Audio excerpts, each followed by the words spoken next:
단 하루도 하나님의 은혜가 없는 날은 없습니다.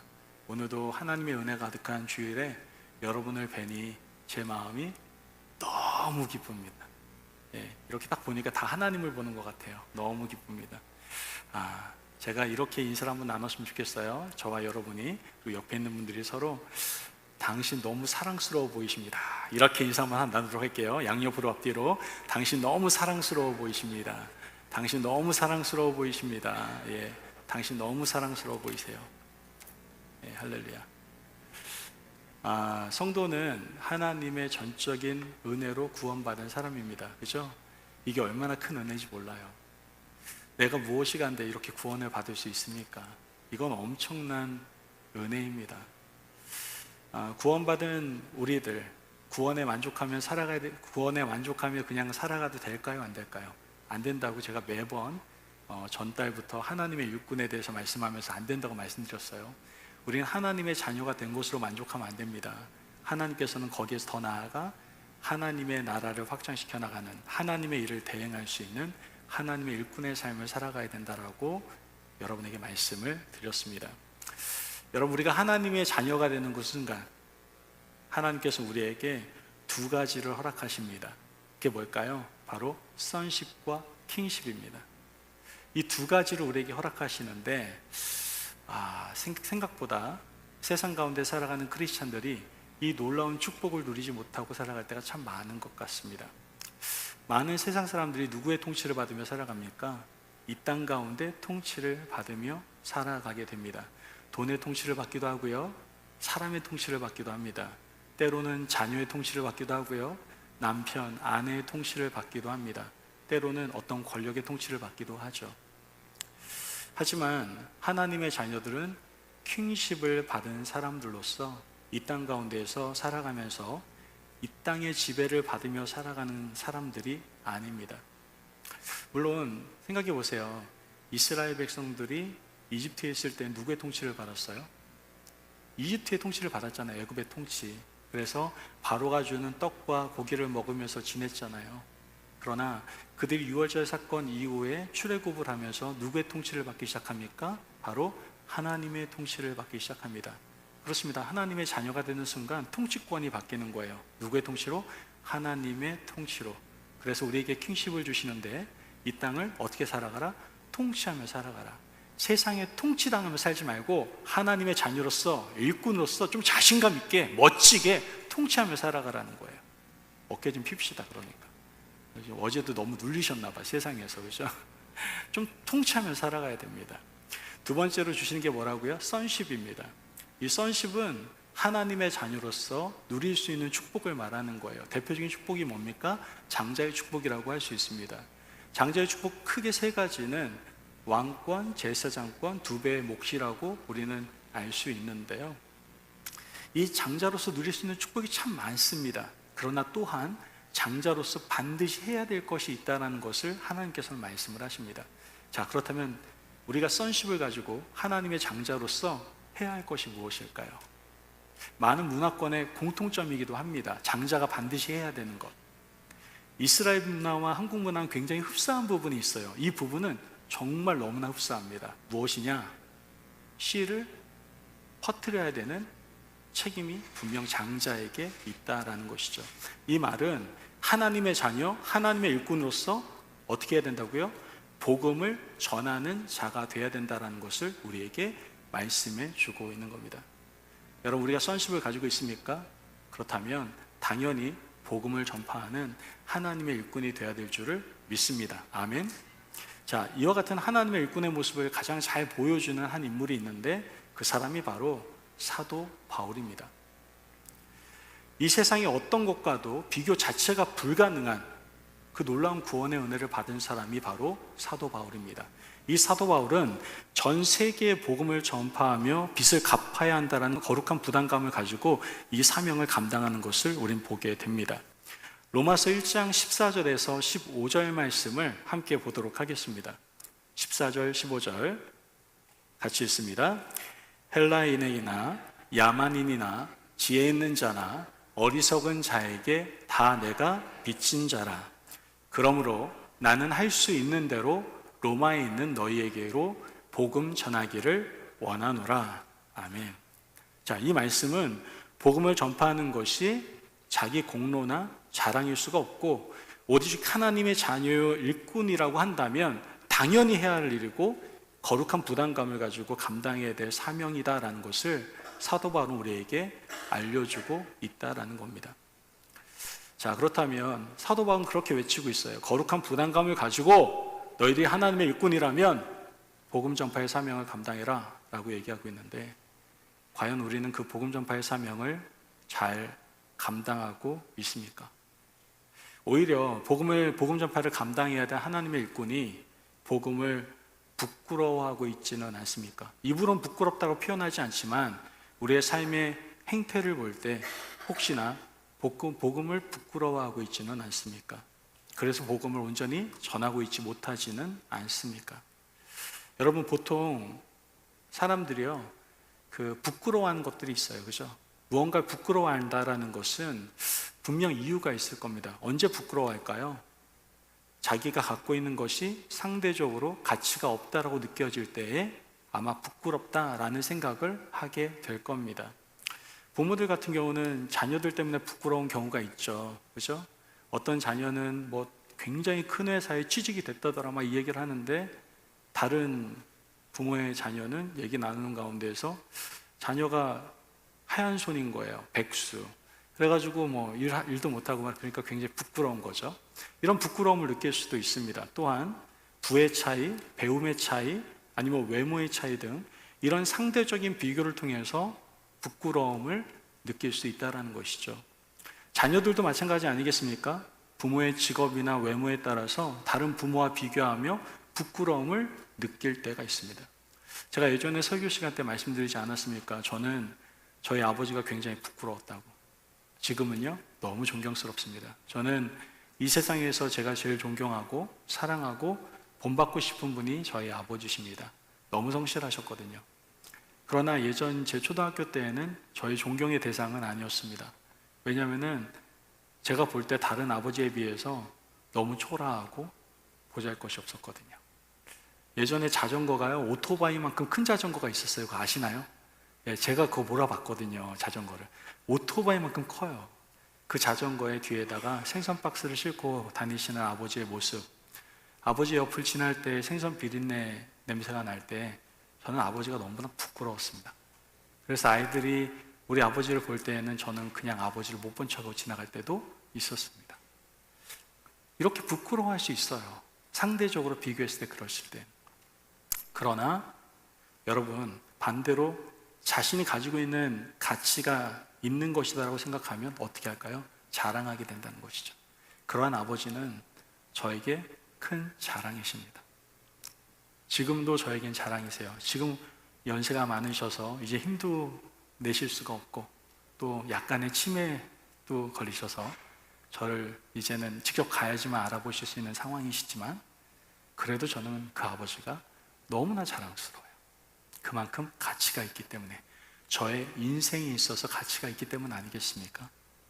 여러분, 가치가 있는 건 자랑하게 되어 있잖아요. 이와 같이. 그죠? 여러분, 뭘 자랑하십니까? 여성분들은 이런 거 자랑하잖아요. 크기에 따라서 자랑하시잖아요. 그죠? 조금 큰 거 하고 오시면은 내가 그러니까 있잖아, 아유 요즘 너무 힘들지 않니? 이러면서 반지가 반짝반짝거리게 이렇게 하지 않습니까? 그리고 반지가 작으신 분들은 그거 보면서 그러니까 나도 평소에는 이렇게 얘기 나누시지 않습니까? 뿐만 아니라 좋은 집 사면 어떻게 합니까? 사람들 초대하잖아요. 나 이 집 너무 좋다고 하면 자랑하기 위해서 초대하시지 않습니까? 여러분, 당시에 예수님을 믿는다는 것이 자랑이었을까요? 아니면 부끄러움이었을까요? 어떻게 생각하세요? 자랑이 아니었어요. 사실 그 당시에 최고의 강대국은 어디입니까? 로마입니다.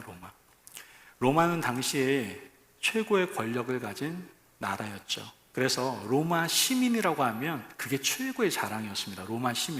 로마 시민들은 함부로 건드릴 수가 없었어요. 지금 미국 대단한 강대국이다, 큰 나라라고 하지만 로마에 비교하면 아무것도 아닙니다. 그 정도로 대단한 나라가 로마였습니다. 로마 사람들은요, 자신들에 대해서는 문명인이라고 생각하고 이방 사람들은 어떻게 봤는 줄 아세요? 이방 사람들은 야만인이라고 봤어요. 이게 로마 사람들의 사고였습니다. 로마 사람들은 세계 최고의 법을 가지고 있다고 생각한 반면에 자기들이 지배하는 이스라엘에서 나무 십자가에 달려 돌아가신 예수님은 어떤 대상이에요? 단순한 조롱의 대상에 불과했었다라는 것이죠. 당시 히브리인들은 그래도 나름대로 자랑할 게 있었어요. 뭘 가지고 있었어요? 율법이라도 가지고 있었잖아요. 그죠? 또 그리스인들은 뭘 가지고 있습니까? 지혜와 문화, 철학이라는 것을 가지고 있었잖아요. 그런 것들을 자랑했습니다. 이러한 상황 속에서 바울이 전하는 복음이라는 것이 자랑이 될 수 있겠습니까? 너무나 초라하고 부끄럽게 느껴질 수 있는 상황이었다는 것이죠. 로마의 권력 앞에서 힘없이 나무 십자가에서 반역자로 처형된 예수님은 아마 입에 올리기도 수치스러운 일일 수도 있었을 것이고요. 예수님의 어떠한 가르침은 소크라테스나 아리스토텔레스 이런 학문에 비하면 초라하게 보였을 수도 있었을 겁니다. 또한 율법을 배우고 외우고 철저히 지키는 그러한 히브리인들에게서는 아니 어느 날 시골에서 태어난 예수님이 어떠한 가르침을 한다고 하는데 시골에서 태어난 게 뭐 선한 것이 있겠어? 이런 생각도 했을 거고요. 예전에 그런 말 많이 했잖아요. 듣지도 못하고 보지도 못한 것 이라고 얘기해가지고 이렇게 얘기한 적이 있거든요. 그렇게밖에 보이지 않았을 겁니다. 당시의 상황을요, 고린도전서 1장 23절은 자세하게 설명을 해주고 있는데요. 고린도전서 1장 23절 말씀 보겠습니다. 우리는 십자가에 못 박힌 그리스도를 전하니 유대인에게는 어떻게 해요? 거리끼는 것이요 이방인에게는 미련한 것이로다. 뭐라고 얘기하는 겁니까? 복음에 대해서 유대인들은 싫어하고 이방인들은 미련한 것으로 생각하는 그러한 상황이 바로 지금 상황이었다는 걸 말씀하고 있는 겁니다. 자, 그런데도 불구하고 사도 바울은 복음을 부끄러워했습니까? 부끄러워하지 않았습니까? 부끄러워하지 않았습니다. 시대 상황이 억누르고 있는데도 불구하고 사도 바울은 부끄러워하지 않았습니다. 왜입니까? 사도 바울은 복음을 분명히 알고 있었고 경험했으며 그 복음을 누리는 삶을 살아가고 있었기 때문입니다. 그렇다면 사도 바울이 분명히 알고 경험하고 누리고 있는 그 복음이라는 것은 도대체 무엇입니까? 첫째, 우린 그래서 복음이 무엇인지를 알 필요가 있어요. 복음이란 좋은 소식 또한 기쁜 소식이라고 이야기를 하지 않습니까? 천사가 예수님께서 태어나셨다는 것을 전하면서 다음과 같이 말을 하는데요. 누가복음 2장 10절 말씀을 함께 보도록 하겠습니다. 누가복음 2장 10절 말씀. 천사가 이르되 무서워하지 말라. 보라, 내가 온 백성에게 미칠 큰 기쁨의 좋은 소식을 너희에게 전하노라. 아멘. 자, 지금 천사가 기쁜 소식을 전하고 있습니다. 그 소식이 뭡니까? 예수 그리스도입니다. 바로 우리 인간에게 큰 기쁨의 좋은 소식은 다른 게 아니에요. 예수 그리스도다라는 것이죠. 우리는 예수님을 믿고 구원받아서 하나님의 아들, 딸이 되어서 복을 누리게 되었습니다. 이것만큼 큰 복이 어디 있습니까? 죄인인 우리에게 예수 그리스도 외에는 구원자가 없는데 그 예수님께서 우리를 구원해 주셨다니까요. 그러한 예수 그리스도는 우리에게 진정한 기쁜 소식, 바로 복음이다라는 것이죠. 고린도전서 15장 3절에서 4절 말씀을 함께 보도록 하겠습니다. 3절과 4절입니다. 내가 받은 것을 먼저 너희에게 전하였노니 이는 성경대로 그리스도께서 우리 죄를 위하여 죽으시고 장사 지낸 바 되셨다가 성경대로 사흘 만에 다시 살아나사. 우리 로마서 1장 4절도 같이 읽도록 하겠습니다. 로마서 1장 4절입니다. 성결의 영으로는 죽은 자들 가운데에서 부활하사 능력으로 하나님의 아들로 선포되셨으니 곧 우리 주 예수 그리스도시니라. 아멘. 자, 성경대로 예수님께서는 우리의 죄를 위하여 죽으시고 장사 지낸 바 된 지 사흘 만에 다시 살아나셨다라고 말하고 있습니다. 이것이 바로 예수님께서 우리를 위해서 하신 일이다라는 것이죠. 복음이신 예수님께서는 십자가에서 죽으시고 부활하셔서 우리를 구원해 주셨습니다. 그래서 바로 예수님의 십자가와 부활이 복음일 수가 있는 겁니다. 여러분, 죄인인 우리는요, 반드시 필요한 것이 있어요. 죄의 문제를 해결해야 되는 반드시 필요한 것이 있습니다. 그것이 바로 복음이고 그 복음이 바로 예수 그리스도의 십자가와 부활이다라는 것이죠. 예수님께서 우리의 죄를 대신하여 죽으시지 않았더라면, 그분이 사망의 권세를 꿰뚫고 부활하시지 않았더라면 우리에게는 절대로 새로운 생명은 허락되지 않았을 겁니다. 그 놀라운 복음이 우리 가운데 찾아왔고 그 복음을 우리가 누리고 있기에 지금 우리는 복음의 사람으로서 살아갈 수가 있는 겁니다. 사도 바울은 그 뜨거움 속에 살아가고 있는 거예요. 복음에 가득 찬 마음으로 말이죠.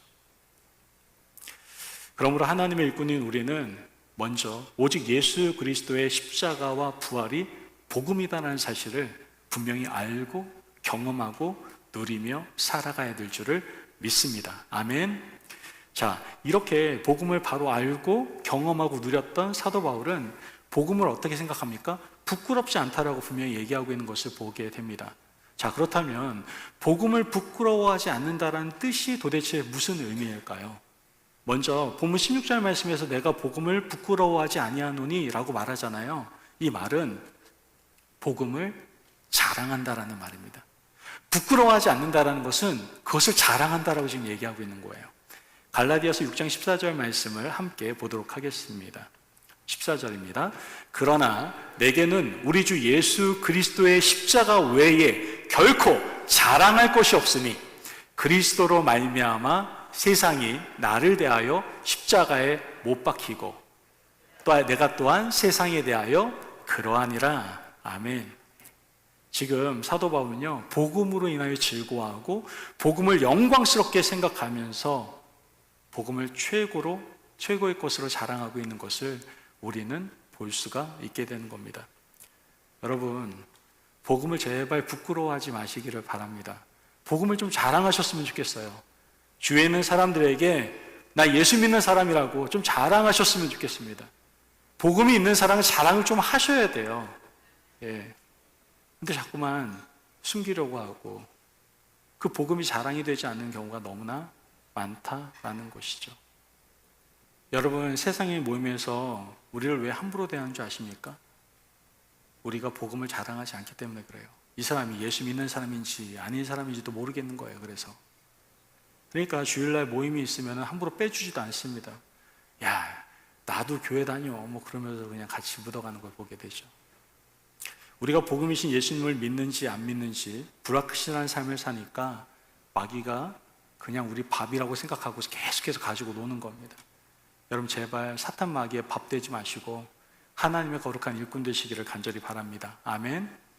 복음이신 예수님께서는 마가복음 8장 38절 말씀에서 이렇게 말을 합니다.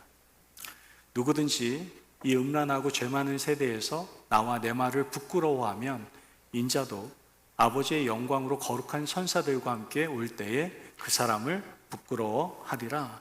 아멘. 지금 뭐라고 얘기하는 겁니까? 복음을 내가 만약에 부끄러워한다면 우리 정말 평생 살아야 할 그때 그곳에서도 하나님이 우리 부끄러워하실지도 몰라요. 여러분, 부끄러운 삶을 살아가시지 않기를 주님의 이름으로 축복합니다. 아멘. 그러면 하나님의 일꾼인 우리는요, 복음을 부끄러워하지 말고 복음을 자랑으로 삼으며 살아가야 할 줄을 믿습니다. 아멘. 또한 내가 복음을 부끄러워하지 않는다라는 말은요, 복음에 대한 확신이 넘친다라는 말로 표현할 수 있습니다. 고린도전서 12장 23절에서 24절 말씀을 같이 보겠습니다. 23절, 24절 시작. 우리는 십자가에 못 박힌 그리스도를 전하니 유대인에게는 거리끼는 것이요 이방인에게는 미련한 것이로되 오직 부르심을 받은 자들에게는 유대인이나 헬라인이나 그리스도는 하나님의 능력이요 하나님의 지혜니라. 아멘. 사도 바울은 예수님을 믿고 구원받은 확신이 넘쳤기 때문에 예수 그리스도를 부끄러워하지 않고 자랑할 수가 있었던 겁니다. 여러분, 우리가 복음에 대한 확신이 있어야 능력을 받고요, 지혜를 얻으며 그 능력을 가지고 전도함으로 생명의 열매를 맺으며 기뻐할 수가 있게 되는 겁니다. 우리가 복음이신 예수님을 나의 구주로 확신하고 그 마음에 구원의 즐거움이 꽉 차 있다면 행복한 사람이고 살맛 나는 인생을 사는 사람이다라고 할 수 있다라는 것이죠. 복음이신 예수님만이 생명이고 소망이고 힘입니다. 또한 기쁨이고 우리에게 참된 진리이십니다. 이러한 예수님을 확신하는 사람은 행복하고 살만 나는 삶을 살아갈 수가 있게 된다라는 것이죠.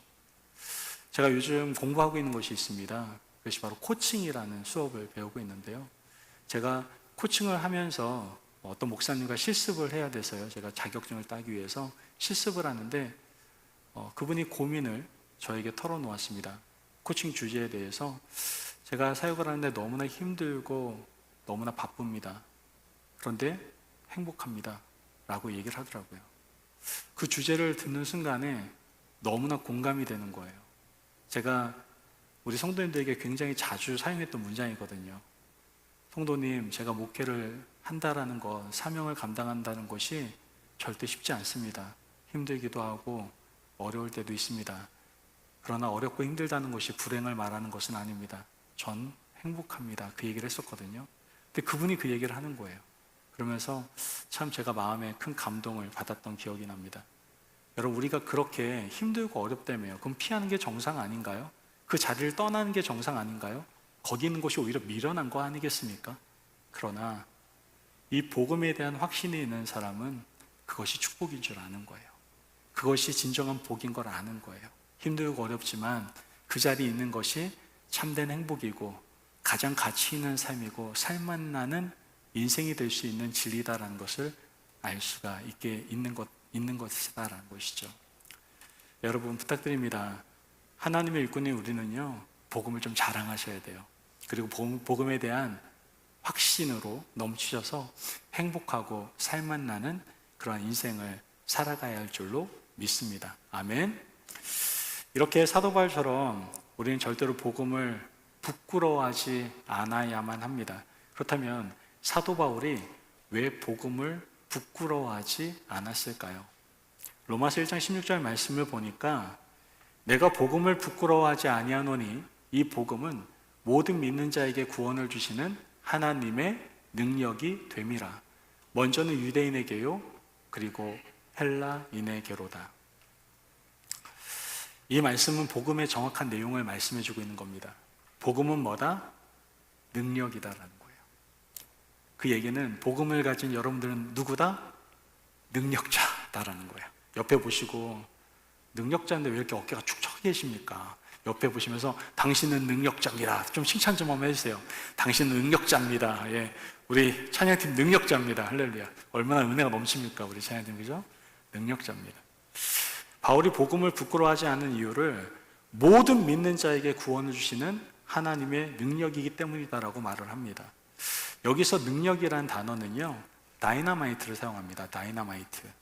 즉 화약으로 폭발하는 힘을 나타낸다라는 것이죠. 여러분, 다이너마이트 보신 적 있으십니까? 그냥 그림으로만 봤겠죠. 실제로 보면 큰일 나잖아요, 저희들. 그죠? 저도 실제로 본 적은 없고 그냥 군대에서 뭐 이렇게 지뢰 이런 거는 본 적이 있지만 다이너마이트를 본 적은 없습니다만, 영화 같은 거 보면 다이너마이트 크지 않잖아요. 이렇게 깔때기 이렇게 젓가락처럼 생겨가지고 몇 개 이렇게 묶어놓은 거. 예, 그런데 이 화력은 어마어마하잖아요, 그죠? 거대한 경과 남석을 산산이 파괴할 수 있는 엄청난 힘을 가지고 있는 게 바로 이 다이너마이트라는 것을 우리는 알게 됩니다. 그런데 바울은 바로 이 복음이 그러한 엄청난 힘을 가지고 있다는 것을 말씀하고 있는 겁니다. 여러분, 우리가 잘 알다시피 그 당시 로마는 막강한 힘을 가진 나라라고 제가 좀 전에 말씀을 드렸습니다. 세계의 길은 어디로부터 시작된다라고 말할 정도예요? 로마로부터 시작된다라고 말할 정도로 굉장히 강대한 나라였습니다. 로마는 군사적으로나 군사, 문화, 경제, 예술, 산업, 종교 등 세계 최고의 황금 도성이 바로 이 로마라고 할 수 있습니다. 그런데 이 거대한 로마 가운데 복음이라는 폭탄이 터진 겁니다.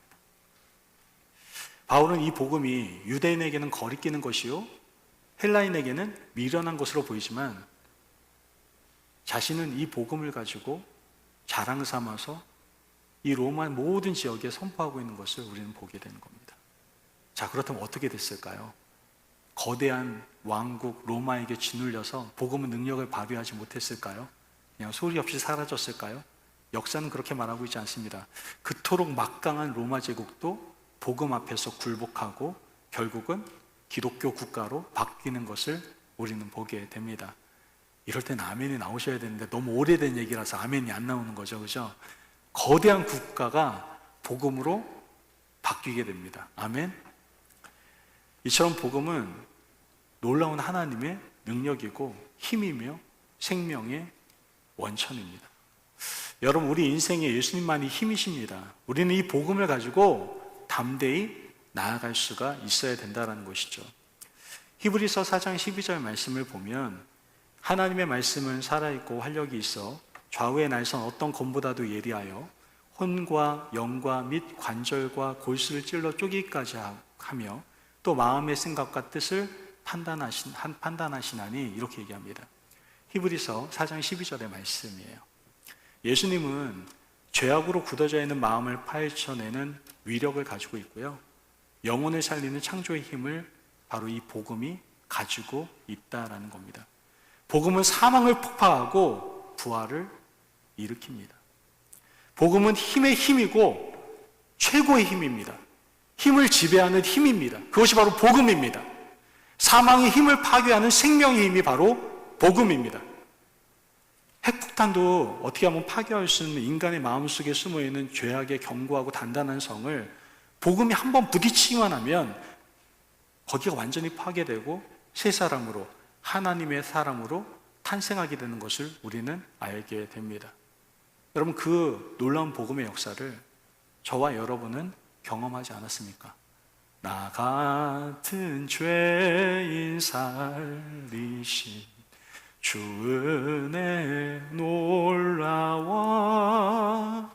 이게 복음의 은혜 아닙니까? 복음의 능력 아닙니까? 제가 이 자리에 설 수 있는 것, 여러분이 지금 주일날 나와서 예배 드릴 수 있는 것, 이것이 바로 놀라운 복음의 능력 아닙니까? 여러분, 여기 있을 만한 자격이 있는 사람들입니까? 여러분, 세상 좋아하셨잖아요. 세상에 통치받는 거 너무나 익숙하셨잖아요. 그런데 지금은 그 모든 시간을 구별하여 주일에 나와서 하나님께 예배 드리고 있잖아요. 이것이 바로 복음의 능력입니다. 예레미야 23장 29절 말씀을 보면 여호와의 말씀이니라 내 말이 불같지 아니하냐, 바위를 쳐서 부스러뜨리는 방망이 같지 아니하냐, 이렇게 얘기합니다. 여호와의 말씀, 복음은 능력이 있다는 것을 말씀하고 있는 겁니다. 이 복음은 가난한 자든 부한 자든, 지식이 있든 없든, 아름답든 아름답지 않든, 건강하든 병들었든, 아무리 마음이 강팍할지라도 복음이 들어간다면 그 사람은 변화되게 되어 있습니다. 믿으십니까? 아멘. 죄를 즐기며 타락한 인생의 늪을 헤매던 사람들의 마음에 복음이 들어가기만 하면 그의 인생이 바뀌기 시작한다니까요. 죄로 인해서 인생에 대해서 막 살던 그러한 사람도 복음만 들어가면 하나님의 사람으로 바뀔 수가 있습니다. 여러분 주위에 도움이 필요한 사람 있지 않습니까? 예수님이 필요한 사람 있지 않습니까? 이쯤 되면 여러분, 예수님 복음만 들어가면 그 사람의 인생이 바뀐다니까요. 제 인생이 바뀌었듯이, 여러분의 인생이 바뀌었듯이 모든 사람에게 하나님께서는 동일하게 그 놀라운 복음의 능력을 행하십니다. 여러분, 우리 기독교 역사 가운데 그 고아의 아버지라고 불리는 분이 계세요. 바로 조지 뮬러라는 분이십니다. 이분은 10살 때에 아버지 주머니에서 돈을 훔친 사람이었어요. 저하고 좀 비슷한 인생을 살아오신 것 같아요. 저도 10살 때 부모님의 지갑에 손을 댔던 기억이 나거든요. 예, 별로 이렇게 착하게 안 산 사람이 은혜를 참 많이 받습니다. 예, 하여튼간 제가 좀 손버릇이 안 좋았어요. 그 14살 때에 어머니가 세상을 떠나게 되니까 더 잘못 삐뚤어지기 시작하는 거예요. 그래서 술 먹고 방탕하고 거짓된 잘못된 삶을 살아가다가 결국 형무소에 들어가게 됩니다. 거기서도 악질 중에 악질이라서 독방에 집어넣을 정도로 악하게 살아갑니다. 19살 되던 때에 이 조지 뮬러가 예수님을 만나게 됩니다. 그리고 하나님 앞에 이제 살아가겠습니다 고백을 하고 열심히 공부해서 할레 대학을 들어가게 되고요, 6나라의 언어를 능통하게 하는 훌륭한 학자가 되어서 또 더 나아가 영국 선교사가 이렇게 되게 됩니다.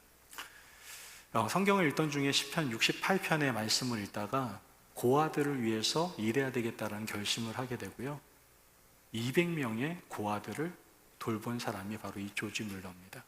그리고 세계 42개국을 다니면서 300만 명을 그리스도에게 인도하다가 93세의 나이로 하나님의 부르심을 받게 되었습니다. 이게 조지 뮬러의 인생입니다.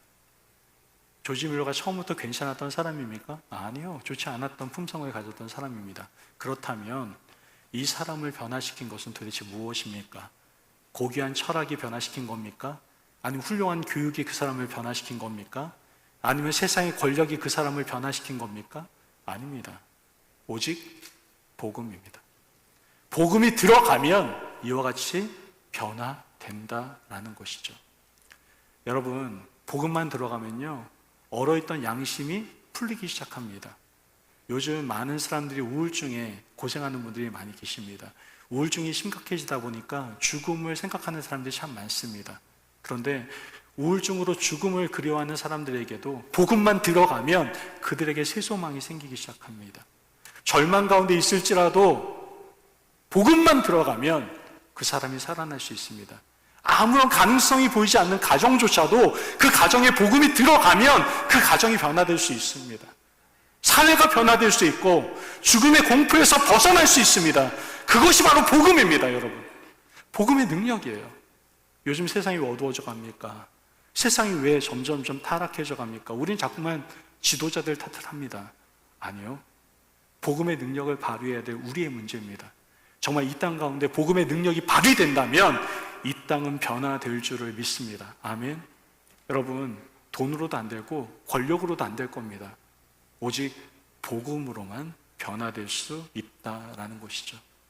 저는 여러분의 가정이, 또한 여러분의 모든 삶의 터전 가운데, 관계 가운데, 또한 여러분이 일하는 모든 것들 가운데에서 복음의 능력이 나타나기를 주님의 이름으로 축복합니다. 아멘. 뭔가 자꾸만 꼬이십니까? 너무 힘든 삶을 살아가고 있습니까? 뭔가 풀리지 않는 것들 때문에 괴로워하고 계십니까? 여러 가지 문제들 때문에 답답해하는 마음들이 있습니까? 답은 하나입니다. 복음으로 풀어내셔야 됩니다. 오늘 그 복음을 누리시는 저와 여러분이 되셨으면 좋겠고, 그러한 놀라운 복음을 부끄러워하지 않고 자랑할 수 있는 저와 여러분이 되시길 주님의 이름으로 축복합니다. 아멘. 여러분, 오늘 하나님의 일꾼인 우리에게 사도 바울을 통하여 선십을 가지고 복음 전도의 사명을 감당하라고 우리에게 말씀하고 계십니다. 이를 위해서 우리는 먼저 복음에 대해서 바로 알고 경험하고 누릴 수 있어야 됩니다. 복음은 누굽니까? 예수 그리스도입니다. 복음은 예수님의 십자가와 부활의 사건입니다. 그것이 바로 복음입니다. 죄인들에게 예수 그리스도 외에 구원자가 없습니다. 그분이 죄인인 우리들을 구원해 주셨습니다. 그 구원의 기쁨 속에서 우리로 하여금 기쁨 가운데 살아갈 수 있게 해주고 계십니다. 그러므로 우린 복음을 절대로 부끄러워해서는 안 돼요. 오히려 복음을 자랑하고 복음에 대한 확신을 가지며 살아가야만 합니다. 그때 우리가 행복한 삶을 살아갈 수 있고 가치 있는 삶, 살만 나는 그러한 인생을 살아갈 수가 있게 되는 겁니다. 왜 그러한 삶을 살 수 있습니까? 복음이 능력이기 때문에 그렇습니다. 복음은 인간 마음속에 있는 죄악의 단단한 성을 완전히 파괴하고 새 사람으로 바꿔줄 수 있는, 하나님의 사람으로 거듭나게 할 수 있는 능력입니다. 우리 가정의 모든 문제를 풀어줄 수 있는 능력입니다. 그 복음의 능력을 이제 더 이상 부끄러워하지 마시고 세상 가운데 담대히 선포하고 전파할 수 있는 저와 여러분이 되시기를 간절히 소망합니다. 이제 사도 바울처럼 은혜의 빚진 자로 복음의 전도의 사명을 감당함으로 나아갈 수 있는 저와 여러분이 되시길 주님의 이름으로 간절히 축복합니다. 아멘.